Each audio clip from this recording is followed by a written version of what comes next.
Hey everybody, welcome back to my channel, and this is the beginning of a series I've wanted to film for a very long time, and that is documenting my personal journey to becoming able to understand podcasts in a new language. Now, I'm going to be doing this in Mandarin Chinese, but this will all be totally applicable to any language that you're learning. And I've just been dying to do this because I find that it's so fascinating and almost mysterious, this process we go through as we become able to parse that sort of audio, right? And that at one point in the beginning seems so incomprehensible, and that over time we find ourselves arriving at this place where we can actually kind of follow what's going on, right? And then as we sort of transition into actually being able to understand all the details and the nuances, and eventually to where we can just listen for pleasure. And I find that that process is always quite difficult to really truly describe in retrospect. And I've done it many times, and I think I can do it well, right? And I'll do that throughout this series as I tell you about how I became able to understand podcasts in Japanese or in French. But there's just this piece of it that I just find so mysterious, and so I've always thought it would be great to document that in real time, and so that's what we're gonna do. So, without further ado, I'm starving. I definitely need some breakfast, need some coffee. It's Saturday today as I'm filming this, so if you've watched my vlogs before, you'll know weekend breakfast is toast with butter and jam and a nice cup of coffee. So let's go and get that started, and we'll talk about what I'm gonna do today.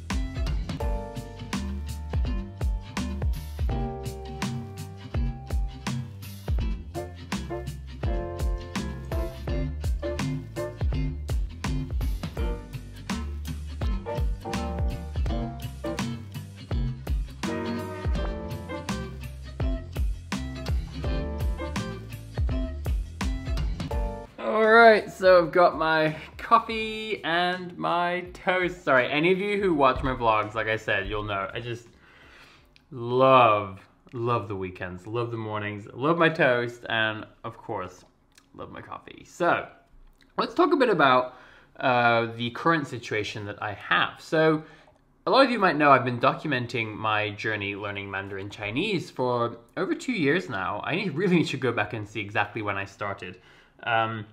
But it's been really fun, and so throughout that journey I've been documenting both the sort of big picture but also various small pieces. And so I've done things like, you know, show myself getting started at the very beginning, talking about resources, consolidation, talking about trying to get past this challenge with the tones in Mandarin Chinese.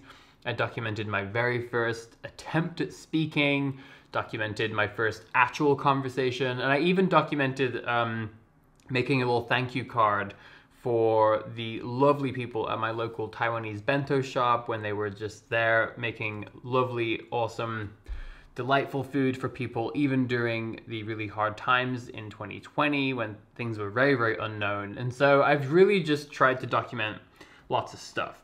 So where I am right now is that I have had my first real conversation in Mandarin, and I documented that on this channel. I haven't really had any conversation since then. So that was a good few months ago now, and I took a few months off. And recently I've been documenting getting back to Mandarin and talking about how I'm doing that. So the state of my listening comprehension right now is fairly basic, right? So I find that when I do get the chance to, you know, briefly speak in Mandarin at my local Taiwanese bento shop that I mentioned earlier, it's very challenging for me to understand and very challenging for me to keep up, right, with what they're saying. I can usually, you know, pick out key words and do my very best to hang on, but I really struggle. And so, you know, especially when I start listening to sort of authentic content, pretty lost. But I am getting to this point where, like, I'm dying to listen to podcasts. I'm dying to listen to more authentic content. I'm dying to listen to...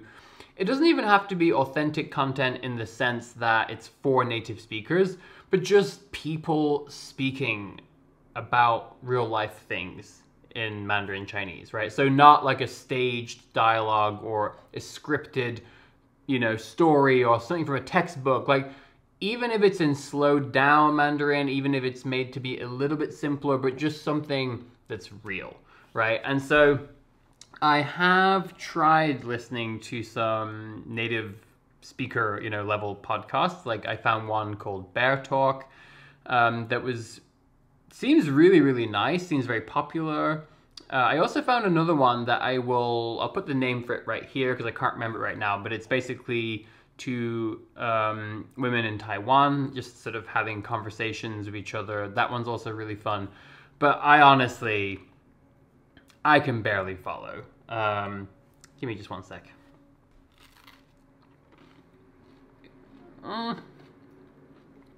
So good. I love it. Happy Saturday, whenever you're watching this. So yeah, when I try to listen to these things, I do hear lots of words that I know. I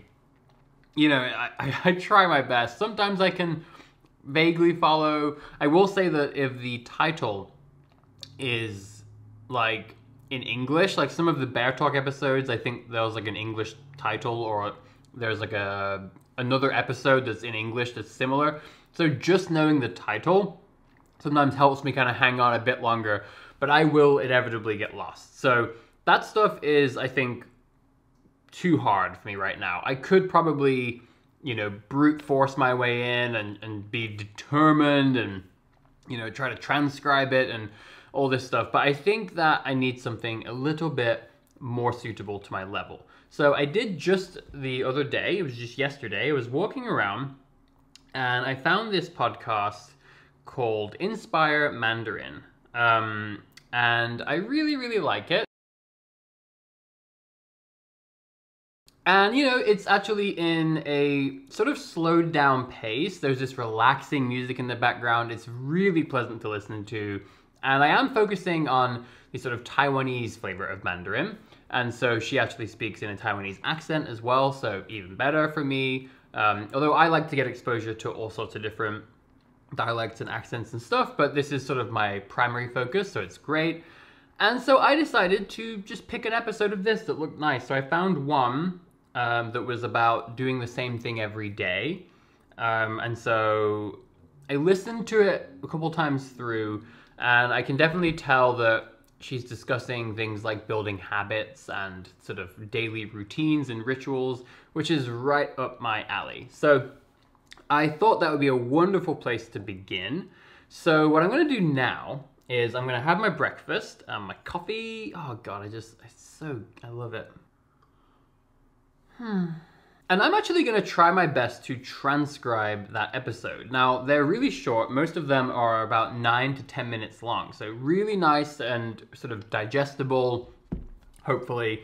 And I'm going to try my best to transcribe it. Now, I don't know how well I will be able to do it. I really don't. Like, I have to admit, this is a new thing for me. This is why I love documenting this stuff in real time. I don't know what's going to happen in the next 10 minutes, right? So you'll find out with me. But what I will do is try to transcribe it, do the best that I can, and then I'm going to be talking with a friend of mine whose name is Katie, and she is a Mandarin and also a Cantonese speaker, and she's going to help me to correct my transcription, right? So in this case, I happen to be lucky enough to have a friend who is happy to help me do that. So that's my plan right now. So I'm going to have this toast before it gets cold. And I'm very excited to see how well I can transcribe this podcast episode. I would not be surprised if it's terrible. I would not be surprised if I really struggle. But we'll see how it goes, and then I'll catch up with you before I talk to Katie.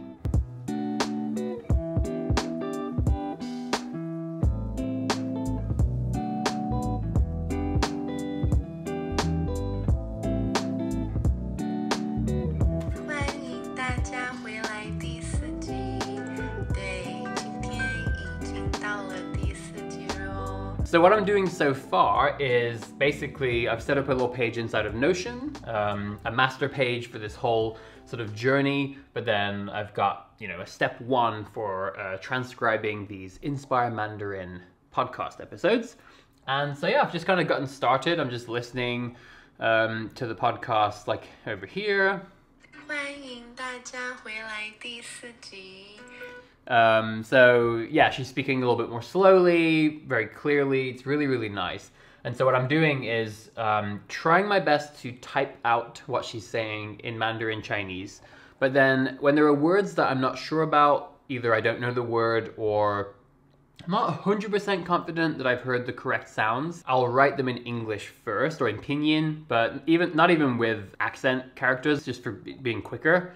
And then what I'm doing is just like popping over to Google Translate. I just have a Google Translate window open and then seeing if I type in the pinyin to see if I get a word suggestion that makes sense. And then, oh, interesting, right? So I just had one with 欢迎, where like, I thought I heard that, and I did vaguely feel like I knew the word, but it wasn't like clear in my head. And then I heard the rest of that sentence, and it seemed likely that it was, you know, welcome to this 4th episode. But I was not familiar with the last character, this G. So I gotta check that, but I'm assuming it means episode, but I'm not sure if I got the correct character or not in my transcription. But yes, I went to Google Translate, typed in 欢迎, and then the suggestion was welcome. And I'm like, oh, perfect. So that's what I'm doing so far, but let's check in a little while and we'll see how it goes.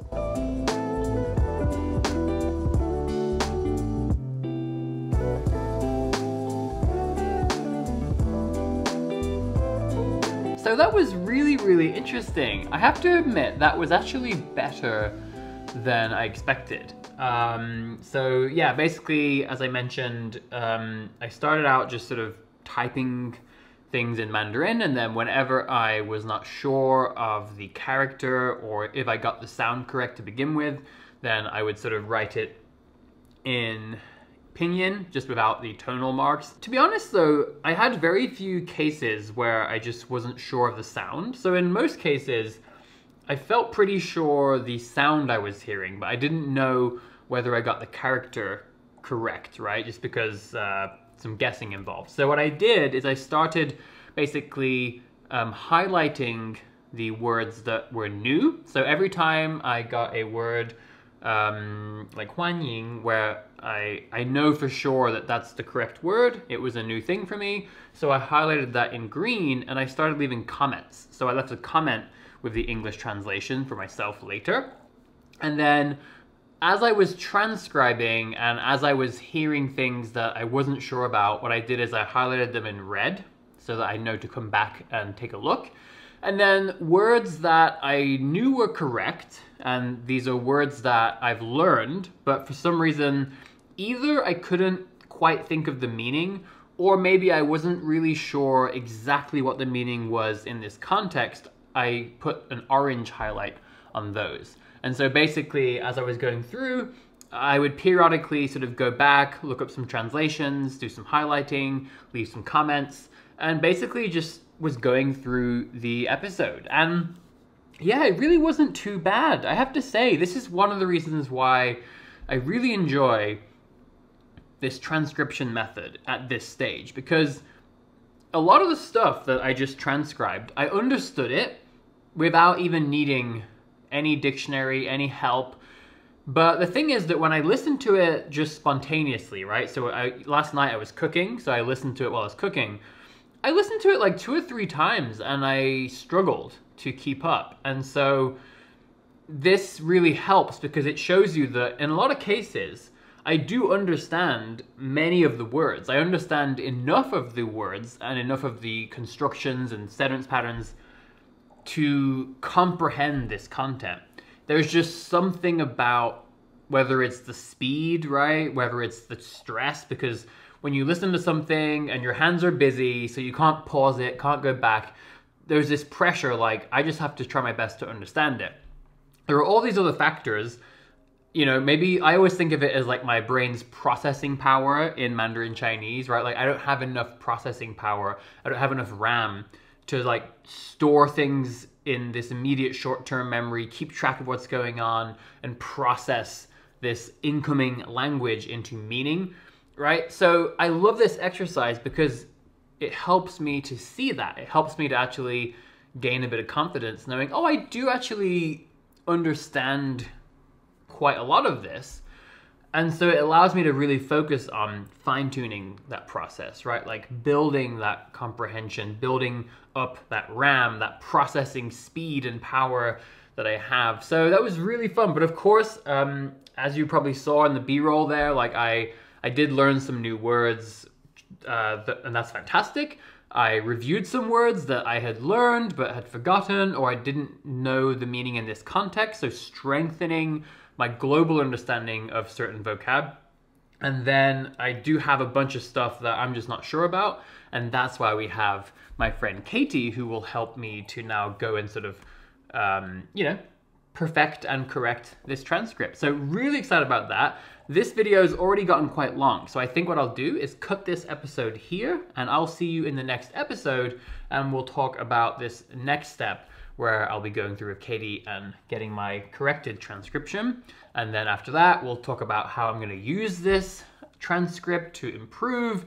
And I just think this is going to be such a fun series. It's going to probably last a good number of months as I progress to understanding Mandarin Chinese podcasts for fun. So I just love that. I love the idea that right now, as I'm filming this, as you're watching this, if you're watching it like relatively soon, I can't understand any of those podcasts, right? And the idea that at some point in the future on this series, hopefully I'll be listening to one of those podcasts while out on a walk, and I'll be telling you all about how enjoyable it is and how well I understand it, and hopefully I will have documented that whole journey in real time. So with that, I will leave you.